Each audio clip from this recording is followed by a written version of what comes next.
ということで始まりました採掘ビットガールズ、私アンタップル柴田でございます。そしてはい、そして吉木りさです。イエーお願いします。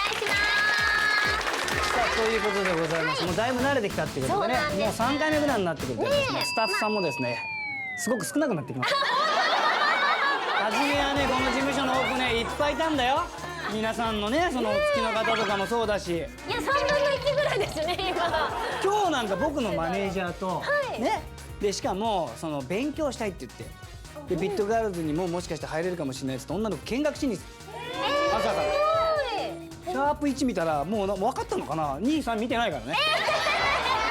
こういう感じで。楽屋でお弁当食べてるから天才が現れたのかな、もう掴んじゃったのかな。この番組は弱小プロビットプロダクションに所属するビットガールたちを世の中に売り出すためにブランディングしていく番組です。今回登場するビットガールは14人。皆さんそれぞれ違うジャンルでこれからの活躍が期待される女の子たち。これからこの女の子たちをブランディングしてここから大きく羽ばたいてもらうのだ。ちなみに柴田さん、どの子が気になりますか？いやもうまだ今のところ1位なのはやっぱまだ佐藤さんですね。だからねやっぱね。あれも佐藤さんがじゃなくてVTR がね一輪車のね。あれとかだから YouTube でそれこそ上げてほしいよ。本当ですよ。圧倒的。ただの遊びだと思われてんもんなんだってね。競技でやるってこと。小学生の遊びだとしか思われなくて、大人がやってるイメージがまだ全然ないので。水着いける？水着いけますよ。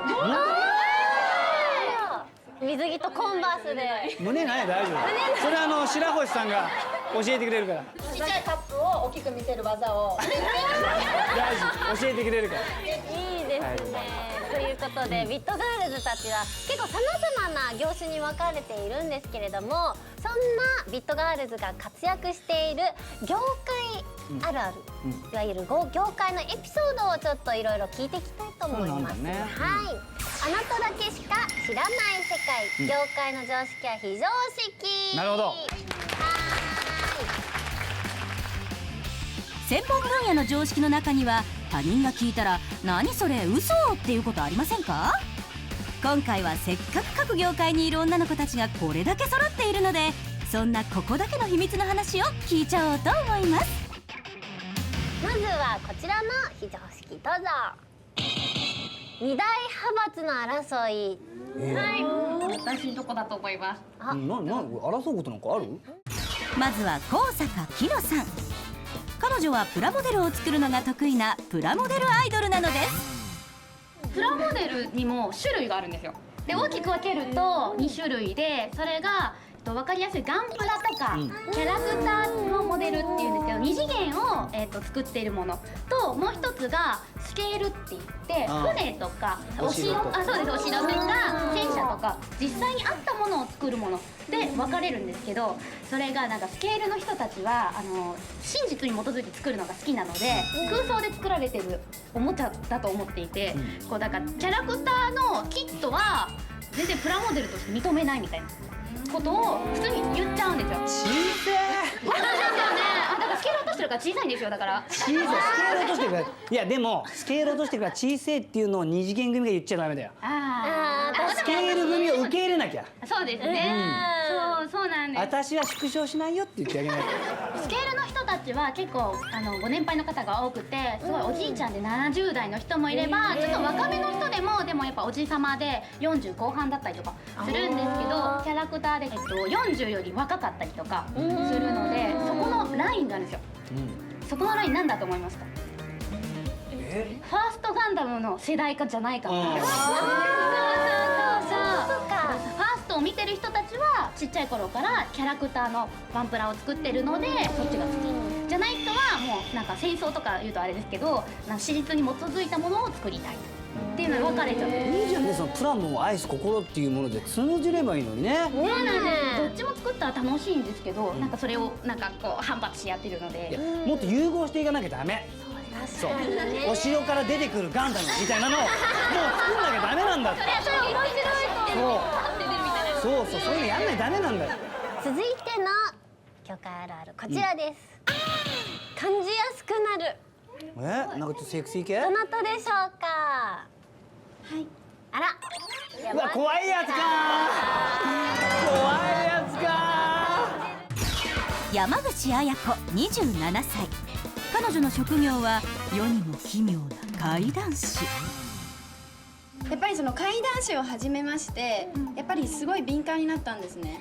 で、いろんなものを感じやすくなりまして。いろんなものを感じやすい。そうなんです。ふって廊下の方見たら、洗濯物干してある台の上に生首乗ってたんですよ。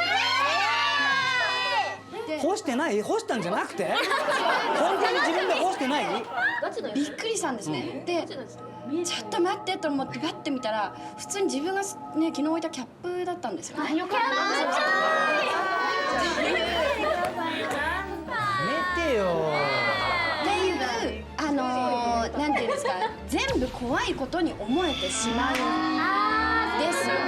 そう。幽霊見たことある人いる？この中で。心霊現象はあります。何？なんか部屋のお風呂場に長い髪の毛がいっぱい落ちてて、でも私その時舞台中だったんですよ。で本番中で疲れてたから誰勝手にお風呂浴びたやつとか言って普通に過ごしてたんですけど。なんか見えるって男の子がその本番中いて、キャストの子に「なんか和知さんついてないですけど家にいるんで気をつけた方がいいですよ」どういうのって聞いたら「身長が低くて髪の毛が長くてオタクの霊です」オタクの霊。その時3人長髪のオタクのファンがいて、でもうびっくりして、ツイッター漁って全員生きてて、全員に生きてたってリプしました。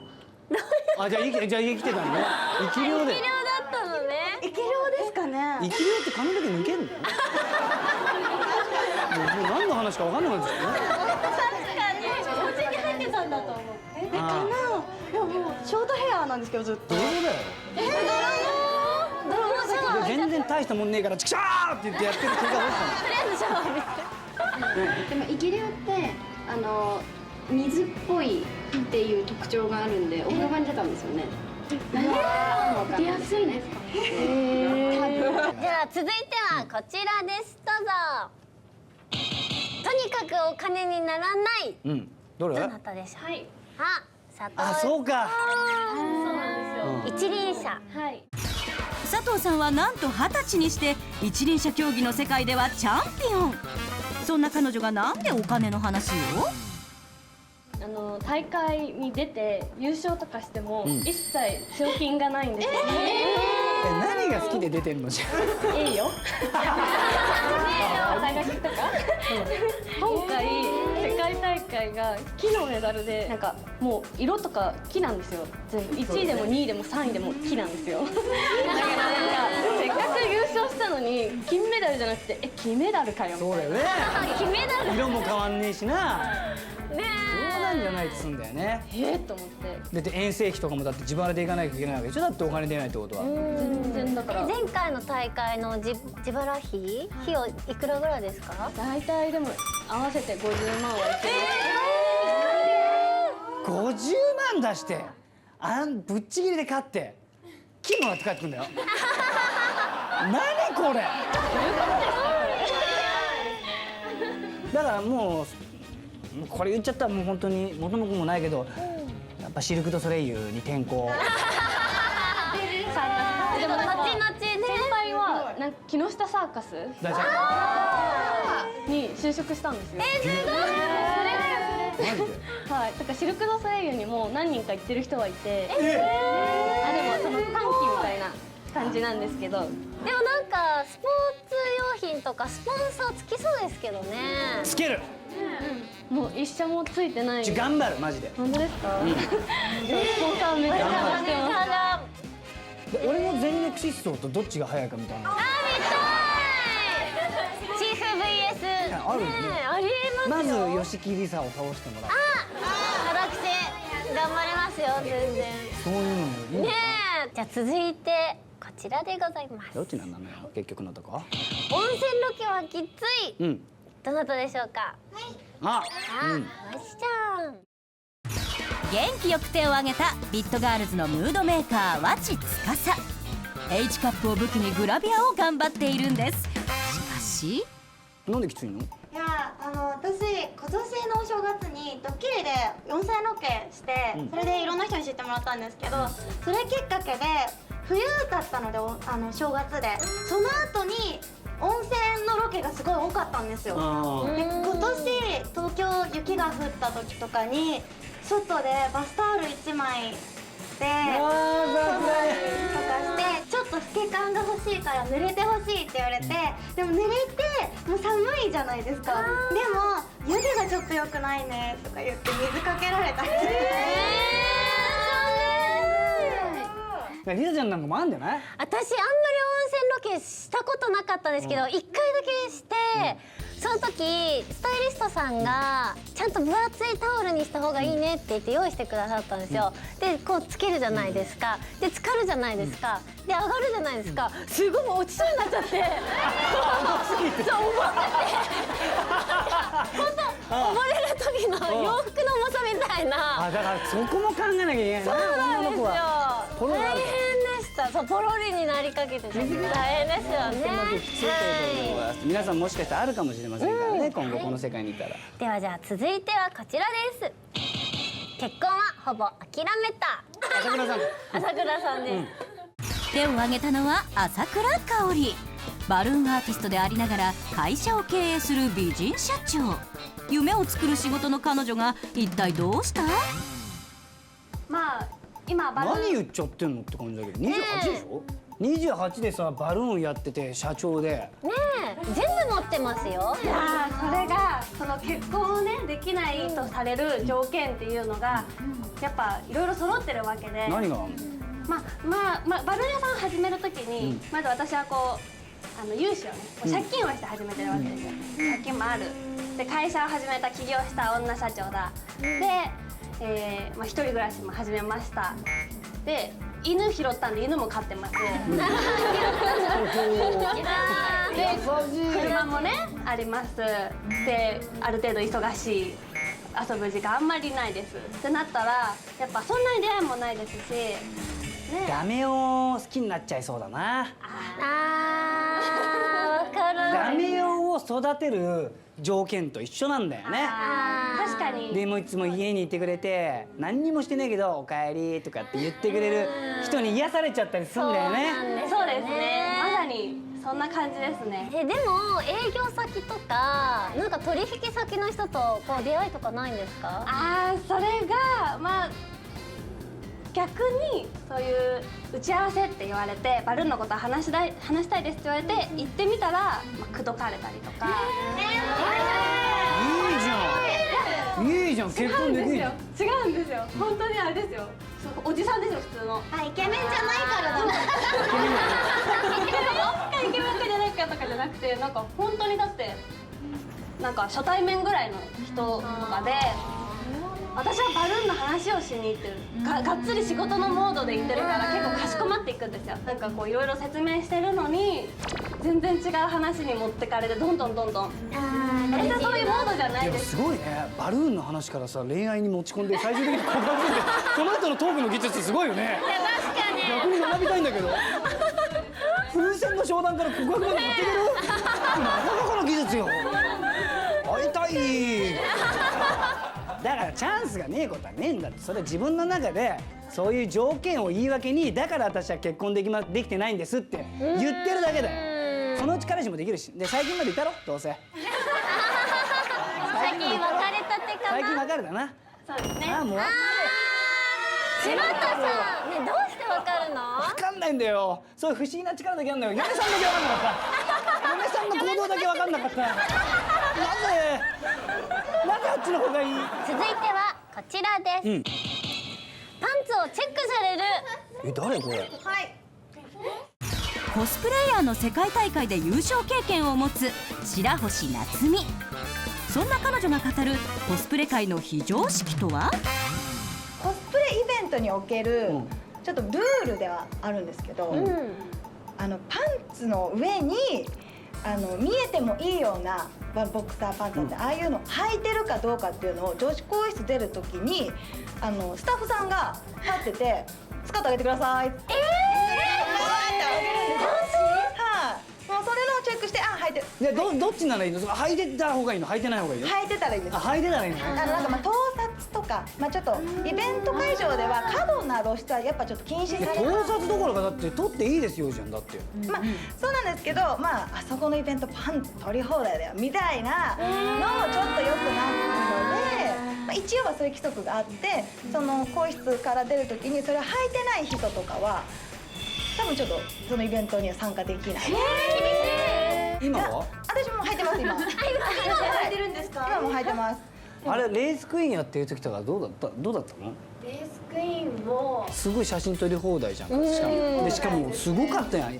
今でこそ少し収まったかもしれないけどハイレグ合戦みたいな時あったよね。ハイレグは本当にやばくて、でもう多分禁止になったんですよ。で今も結構規制がすっごいうるさくて、結構すごい際どいお尻がちょっと半分見えてるようなやつとかはダメだからちょっと修正してくださいとか、中にこうなんかタイツみたいなのを入れてくださいとか、すっごい厳しいですね。それ続いてはこちらです。どうぞ。名前は早い者勝ちで決まる。はい、おうまいさん。芸名ですね。なる舞ひなの24歳。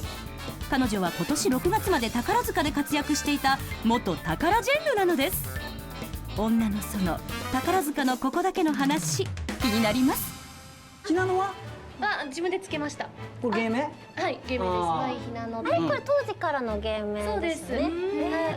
500人ぐらい劇団の中にはいるので、その方々と被ってたらダメなんですよね。だから被らないようにみんなで、しかもこう元トップの方だったりとか、すごい大物の方、例えば大鳥蘭さんとかだったら大鳥舞とかにしちゃったら、もうなんかもらってる感がすごいというか、比べられてしまうみたいなところもあって、だからこうみんな名前を必死で考えるんですよ。これから大変だね。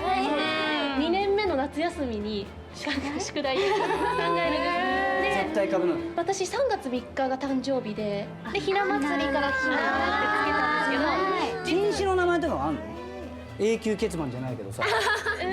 いや別に特に言われてないんですけど、大鳥蘭ってつけていいの？いやつけてみたらって感じですかね。つけてみればいいんじゃないかな。でも辞めた方のはつけてもいいんですけど、でもいらっしゃる方の名字は被ってはいけない。名前はいいんですけど。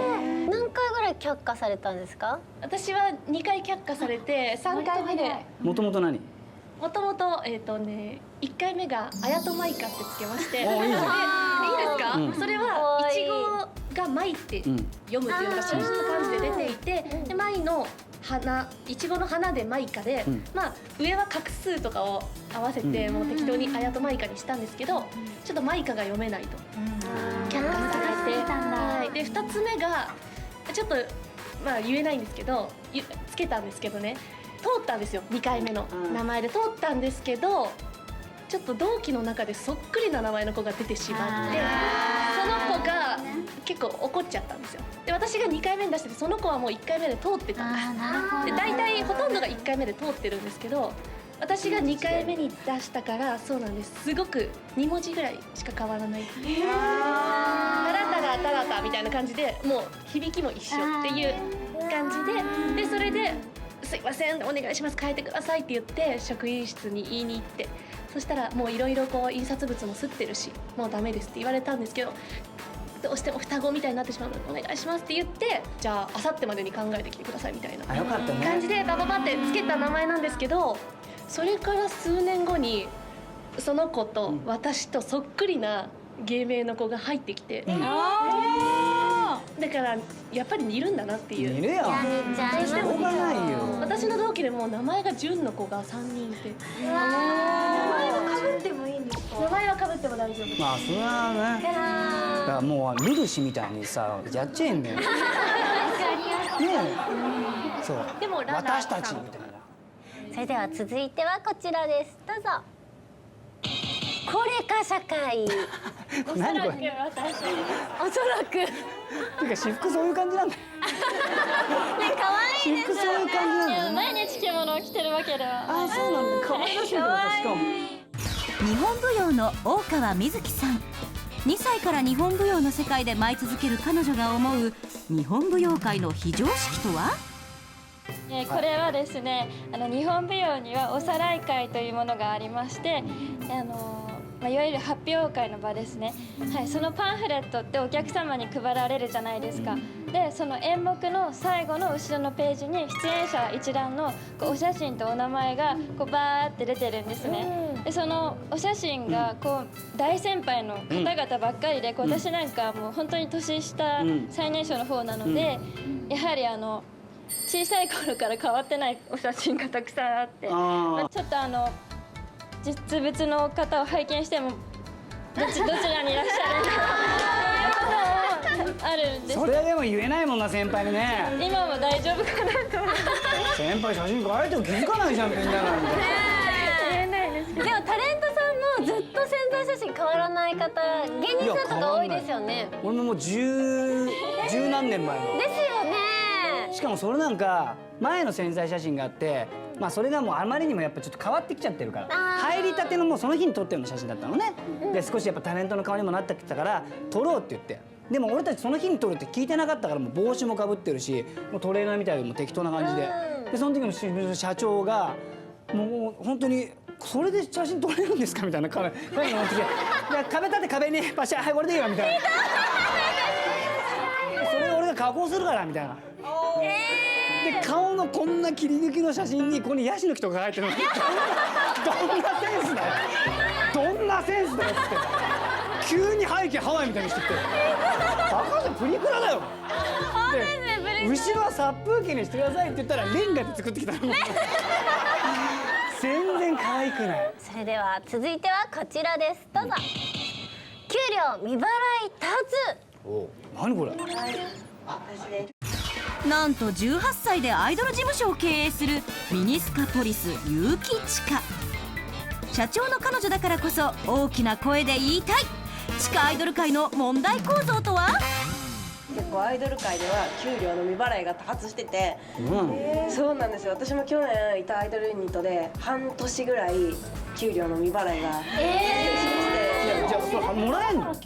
その担当していただいたマネージャーさんに私給料振り込まれてないんですよっていうお話をしたら、じゃあこの電話番号に僕はその会社を辞めたから関係ないんだって、その本社に電話してくれって言われて送られた電話番号を電話したら、この電話はただいまなんか都合により繋がりませんみたいなってなっちゃって、有名な方には払われていて、私みたいななんかそう弱者に弱者って事務所の社長じゃんかよ。だってだからその時はもう本当に孤独だったんで、あもうダメだと思ってちゃんとポリスになりました。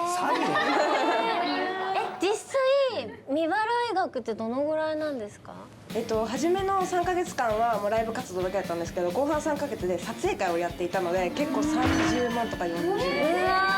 まあね、ミリはそれぐらいはあるかもしれないよな、当然。いやでも私も事務所入ってない時の仕事とかほとんどもらってないです。ちょっと待って、事務所入ってなくてどうやって仕事してるフリーの時に、たまたまこうミスコンみたいなのに出て撮影会とかやらせていただいた時にもらってなくて、あれなんでだろうなと思って後々調べてもらったら、多分担当者の方が払ってることになってるので、多分滞納してもらっちゃってたと思います。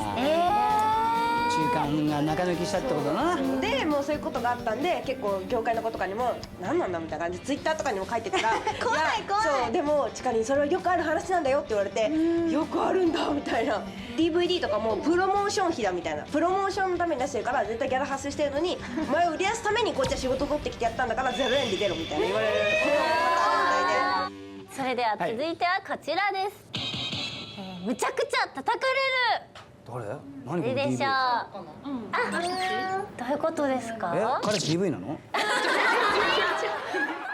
子供のなりたい職業にもランキングされた YouTuber。 そんな夢の職業に就くルルシとマミちゃん、なんで叩かれるの？YouTube でゲーム実況を出すと、こうみんなコメントとかが来るんですね。そうですね。なんか心ない言葉でなんかコメント来たり。いや構ってほしいんだって2人に。ね。もう顔見えないからさ、悪口すごい言えばなんか構ってくれんじゃん。YouTube って結構ね、年齢層低い子たちとかも小学生とかも見たりしてるから、そう今も小学生の将来の夢が YouTuber。あ、そうだよね。多いよね。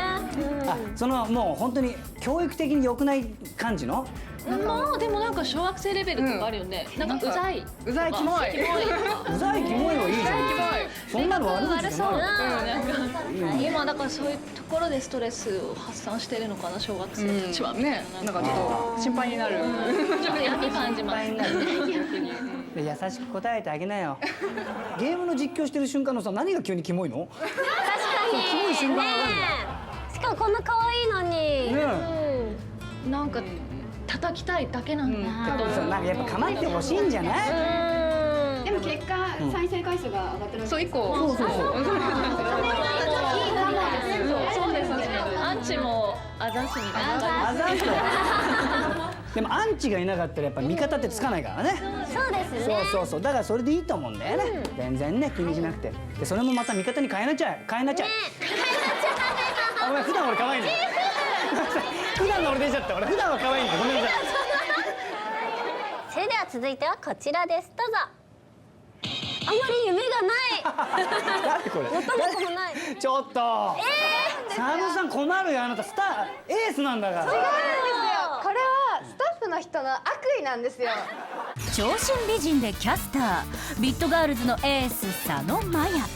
夢がないとは一体どういうこと？でレースクイーンしてたんですけど、結構ハイレグ時代のレースクイーンってなんか月1回レース行くだけで結構3桁とかもらえたりとかしてたらしいんですよ。夢あるじゃん。そうレーサーよりもらってんじゃないの、下手したら。その時ってめちゃくちゃ夢があって、本当みんなお金持ちになってて、結構あとは遊んでるみたいな人が多かったんですけど、今はもう全然で、チームによっては結構ノーギャラぐらいので出てる子とかも結構いて、めっちゃ過酷ですね。どうすんの？いくつまでやれんの、レースクイーンって。年齢制限ってないの？なんかなんだろうな、なんか30歳って言ってるけど結構上の人とかいます。絶対私より年上だろうみたいなやつとかもいます。やつって言うんじゃない？先輩の。とかもいますね。そうなんですよ。何やってんの？何者だよ、山口。お前の仕事はなんだよ。現在番組ホームページで展開されている PR 争奪戦。今回 PR チャンスを獲得したビットガールは朝倉香織。皆さんいつも応援ありがとうございます。朝倉香織です。そしてなんと2連覇達成しました。ありがとうございます。そしてこれを記念して今回はこんなものを作ってみました。これ何かわかりますか？正解はマリオです。これからもビットガールズ頑張っていきますので応援よろしくお願いします。でもいろいろ皆さんのこうパーソナルな部分が見えましたしね。でその苦労もすごく見えたんで、皆さんがねこの事務所から巣立っていく姿を見ていきたいなと思いましたんで、より私たち事務所もですね皆さんたちを強く押そうといろいろ作戦考えますから、それは皆さんからのアイデアも持ってくださいね。はい、お願いしでます。マミちゃんやルルシなんかもう次来ないんじゃないかと僕は心配してます。温度が違いすぎちゃってもう来ないんじゃないか。来てね、絶対来てね。別にテレビに出たいんじゃなくてゲームやりたいなっていう感じを感じちゃうから。なんか来ちゃったみたいな。前のめりになってね。そうそう。はい。向上心高い。水着いける？水着。いける？いけるだもんね、ルルシ。それではちなみに番組ホームページをご覧いただくとビットガールたちを応援できる投票サイトがあります。視聴者の皆さんぜひアクセスしてお気に入りの子を応援してくださいね。はい、それではまた次回お会いしましょう。さよなら。さよなら。